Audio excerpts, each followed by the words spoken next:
ಭ್ರಷ್ಟಾಚಾರದ ವಿರುದ್ಧ ಆಂದೋಲನ ಮಾಡಿ ದೆಹಲಿಯಲ್ಲಿ ಅಧಿಕಾರಕ್ಕೆ ಬಂದಿದ್ದ ಆಮ್ ಆದ್ಮಿ ಪಕ್ಷದ ಅರವಿಂದ್ ಕೇಜ್ರಿವಾಲ್ ಅವರ ಮುಖವಾಡ ಚುನಾವಣಾ ಫಲಿತಾಂಶದಿಂದ ಕಳಚಿ ಬಿದ್ದಿದೆ ಎಂದು ಬಿಜೆಪಿ ರಾಜ್ಯಾಧ್ಯಕ್ಷ ವಿಜಯೇಂದ್ರ ಹೇಳಿದ್ದಾರೆ. ಬಿಜೆಪಿ ರಾಜ್ಯ ಕಾರ್ಯಾಲಯ ಜಗನ್ನಾಥ ಭವನದಲ್ಲಿ ಪಕ್ಷದ ಪರ ದೆಹಲಿ ವಿಧಾನಸಭಾ ಚುನಾವಣಾ ಫಲಿತಾಂಶದ ಹಿನ್ನೆಲೆಯಲ್ಲಿ ವಿಜಯೋತ್ಸವ ಆಚರಣೆಯ ಬಳಿಕ ಮಾಧ್ಯಮಗಳ ಜೊತೆ ಮಾತನಾಡಿದ ಅವರು, ಈ ವೇಳೆ ದೆಹಲಿಯಲ್ಲಿ 27 ವರ್ಷಗಳ ನಂತರ ಬಿಜೆಪಿಗೆ ಅಭೂತಪೂರ್ವ ಗೆಲುವು ಲಭಿಸಿದೆ. ಪ್ರಬುದ್ಧ ಮತದಾರರು ದೆಹಲಿ ಅಭಿವೃದ್ಧಿಯ ದೃಷ್ಟಿಯಿಂದ ಬಿಜೆಪಿಯನ್ನ ಗೆಲ್ಲಿಸಿದ್ದಾರೆ. ನರೇಂದ್ರ ಮೋದಿಯವರ ಕೈಯನ್ನ ಬಲಪಡಿಸಲು ಮತದಾರರು ಮತ್ತೊಮ್ಮೆ ನಮಗೆ ಆಶೀರ್ವಾದ ಮಾಡಿದ್ದಾರೆ. ಪಕ್ಷದ ಮುಖಂಡರು, ಕಾರ್ಯಕರ್ತರು, ಮತದಾರರಿಗೆ ಅಭಿನಂದನೆ ಸಲ್ಲಿಸುತ್ತೇನೆ. ಮನೀಶ್ ಸಿಸೋಡಿಯಾ ಅವರು ಸೋಲುತ್ತಿದ್ದಾರೆ. ಲಿಕ್ಕರ್ ಶೀಶ್ ಮಹಲ್ ಹಗರಣದ ಹಿನ್ನೆಲೆಯಲ್ಲಿ ದೆಹಲಿಯಲ್ಲಿ ಆಪ್ ಬಣ್ಣ ಬಯಲಾಗಿದೆ. ಇನ್ನು ದೆಹಲಿಯಲ್ಲಿ ಕಾಂಗ್ರೆಸ್ ಪಕ್ಷ ಸತತ 3ನೇ ಬಾರಿಗೆ ಶೂನ್ಯ ಸಂಪಾದನೆ ಮಾಡಿದೆ. ಲೋಕಸಭಾ ಚುನಾವಣೆಯಲ್ಲೂ ಅದು ಶೂನ್ಯ ಸಂಪಾದನೆ ಮಾಡಿತ್ತು. ಹರಿಯಾಣ, ಮಹಾರಾಷ್ಟ್ರದಲ್ಲೂ ಕಾಂಗ್ರೆಸ್ಗೆ ಮುಖಭಂಗ ಆಗಿತ್ತು. ಗ್ಯಾರಂಟಿಗಳೆಲ್ಲ ತಾತ್ಕಾಲಿಕ. ಆ ತಾತ್ಕಾಲಿಕ ಗ್ಯಾರಂಟಿಗಿಂತ ದೃಢ ನಾಯಕತ್ವ ಕೊಡುವ ನರೇಂದ್ರ ಮೋದಿಜಿ ನೇತೃತ್ವದ ಬಿಜೆಪಿಯಿಂದ ಮಾತ್ರ ಅಭಿವೃದ್ಧಿ ಸಾಧ್ಯ ಎಂಬುದನ್ನ ದೆಹಲಿ ಮತದಾರರಿಂದ ಮತ್ತೊಮ್ಮೆ ರುಜುವಾತಾಗಿದೆ ಎಂದರು.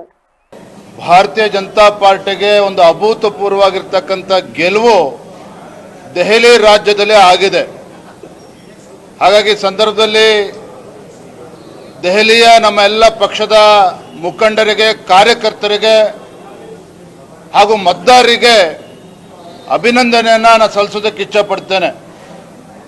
ದೇಶದ ಪ್ರಬುದ್ಧ ಮತದಾರರು ದೆಹಲಿ ರಾಜ್ಯದ ಅಭಿವೃದ್ಧಿಯ ದೃಷ್ಟಿಯಿಂದ ಭಾರತೀಯ ಜನತಾ ಪಾರ್ಟಿಯನ್ನು ಗೆಲ್ಲಿಸಬೇಕು, ನರೇಂದ್ರ ಮೋದಿಜಿಯವರ ಕೈಯನ್ನು ಬಲಪಡಿಸಬೇಕು ಅನ್ನೋ ನಿಟ್ಟಿನಲ್ಲಿ ಇವತ್ತು ಮತ್ತೊಮ್ಮೆ ನಮಗೆ ಆಶೀರ್ವಾದವನ್ನು ಮಾಡಿದ್ದಾರೆ.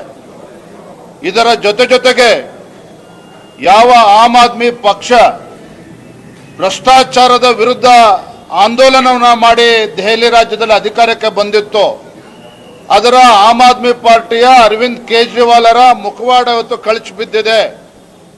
ಸ್ವತಃ ಕೇಜ್ರಿವಾಲ್ ಅವರು ಕೂಡ ಹಿನ್ನಡೆಯನ್ನು ಅನುಭವಿಸ್ತಾ ಇದ್ದಾರೆ.